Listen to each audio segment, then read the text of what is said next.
I grew up in a quiet town in Nebraska, the kind of place where people still wave from porches and nothing ever seems to happen. At least, that's what I thought, until the night the cornfield started whispering. We lived right on the edge of town. Our backyard ended where the corn began, acres and acres of it. Growing up, I always felt uneasy around it. Maybe it was how the stalks seemed to sway even when there was no wind, or how they formed these narrow paths that led nowhere, yet always felt watched. But the whispers started on a Wednesday night. I remember because I had just come home late for my night shift. The house was dark, my parents asleep, and as I stepped out onto the back porch for some fresh air, I heard it, faint but clear voices. Not shouting, not singing, whispering. I froze. The sound was coming from deep within the cornfield. It didn't sound like just one person. It was layers of voices, low, breathy, overlapping. And they weren't speaking English. They weren't speaking anything I recognized. Just strange, rhythmic murmurs. I should have gone back inside, shut the door, locked it, but I didn't. Instead, I took a few steps down the porch and called out, "Hello?"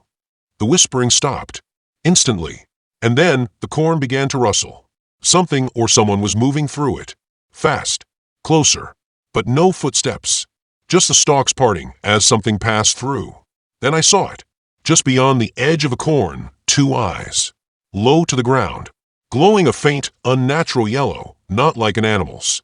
These didn't reflect light, they emitted it, and they were staring straight at me. I backed up slowly, but the rustling kept coming, closer, louder, and then silence. The eyes vanished. The whispering started again, but now it was right at the edge of the corn. Almost like it was just a few feet away. That was the first night. I didn't sleep, and I didn't know it yet, but something had seen me, and it wasn't going to forget. It didn't sound like just one person. The whispers were layered, overlapping voices, all murmuring at once, like a dozen people speaking secrets into the dark. I couldn't make out the words, but the tone, it chilled me. Urgent, almost pleading. I stepped off the porch slowly, my feet crunching against the cold grass. My eyes were locked on the cornfield. The whispers stopped. Silence, but not the peaceful kind. It was the kind of silence that presses against your skin, like something is listening back, watching. Then, I saw movement. About 20 feet into the field, one of the stalks bent unnaturally, as if something tall had brushed past it. The rest of the corn didn't move. No breeze. Nothing. My heart pounded as I took a step back. And that's when I saw it, a figure. Just for a second.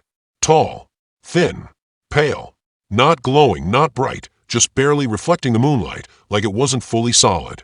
I blinked and it was gone. The corn swayed gently in its place, undisturbed.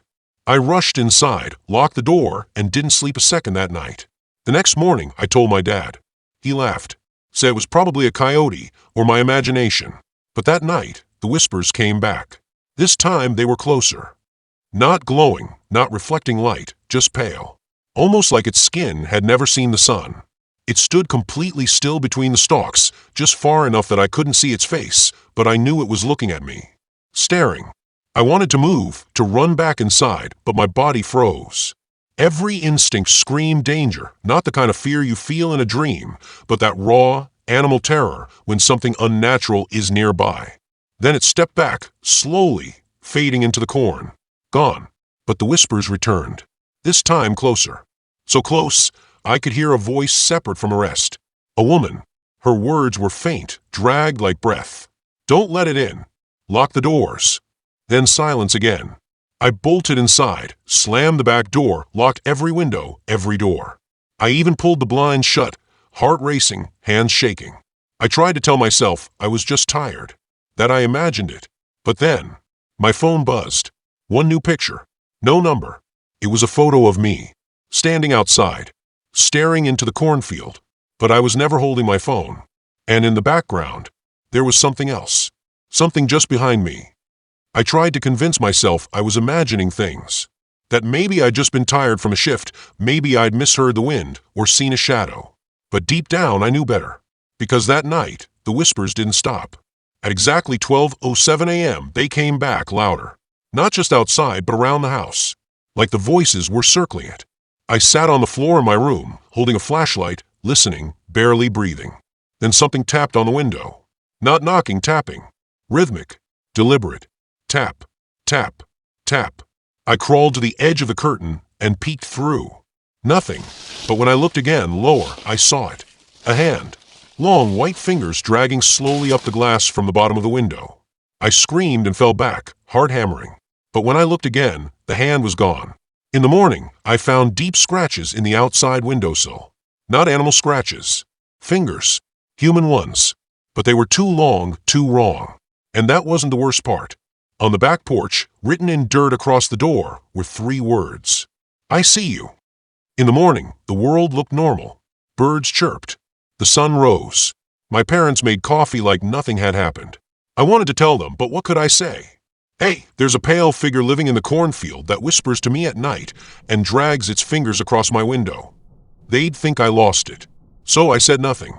But I couldn't stop thinking about that hand, how unnaturally long the fingers were, how it moved like it didn't belong in our world, like it was just mimicking us. That evening, I went outside again. I don't know why. Maybe I thought I could prove to myself it wasn't real. The cornfield stood still, golden and quiet in the fading light. But just before I turned to go back inside, I saw something that stopped me cold. In the dirt between the cornrows, footprints. Bare. Human-shaped. Except they had too many toes. 5 normal ones and a 6th, crooked and off to the side. Like it had evolved wrong. Or never evolved at all. I followed the prints slowly, foam light flickering with each step. My breath got shallow.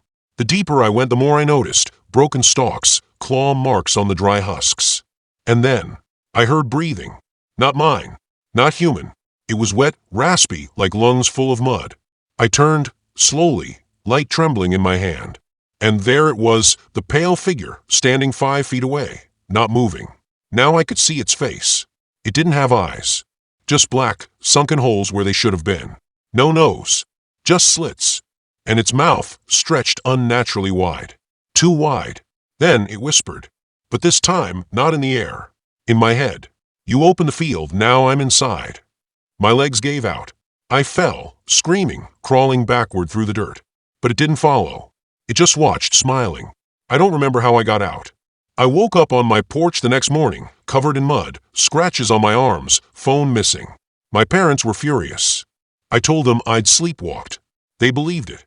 But that night, when I tried to sleep, something whispered under my bed. Bare. Human-looking. Except they weren't right. Each foot was too long, too narrow. The toes were oddly spaced, like they weren't meant for balance, but for grasping. And they weren't just in one place. They circled back and forth at the edge of the field. Like it had been pacing. Watching. Waiting. I backed away slowly, heart pounding again. I didn't want to believe it, but deep down, I knew. This thing wasn't random. It was intelligent. That night, I didn't sleep. I kept every light on, flashlight in hand, sitting in the hallway with my back to the wall. At exactly 12:07 a.m., the house creaked. Not the normal old wood creaks, but wait. Like footsteps. On the porch. I held my breath. Tap. Tap. Tap. The window. Again. I forced myself to look. Slowly. This time, I didn't use the curtain.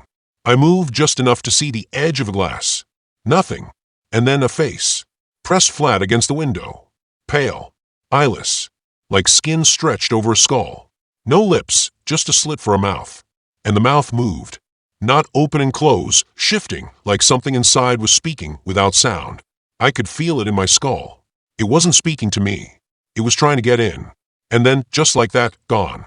I didn't sleep the rest of the night. By morning, my parents noticed something was wrong. I told them everything. They didn't believe me, of course. Said it was stress. Lack of sleep. But that night, my dad said he'd keep watch with me. Just to prove there's nothing there. At 12:07, it started again. Only this time we both heard it. The whispers. And then the sound of the back door slowly creaking open. We had locked it. We had double-checked. My dad stood frozen, eyes wide. I'd never seen him that scared. Then we heard it. Heavy, slow breathing. Inside the house. Tap. Tap. Tap. The sound was sharper this time. Like nails, not fingers. I didn't want to look. I wanted to stay frozen, eyes shut, pretending none of this was real. But something inside me, that same gut feeling that had screamed danger the first night, it told me it was already inside. I stood slowly, heart hammering, and crept down the hallway toward the living room. The house was silent. Too silent. Even the ticking clock on the wall had stopped. Then I saw it. Not outside. Inside. In the corner of the room, crouched in the shadows where the moonlight didn't reach, something moved. The pale skin. The long limbs. It looked up at me. Eyes like ink, hollow and endless. Not glowing. Not reflecting. Just void. And then it spoke. Not with its mouth, but through the whispers. All of them, the voices rushing into my head at once, screaming, whispering, begging.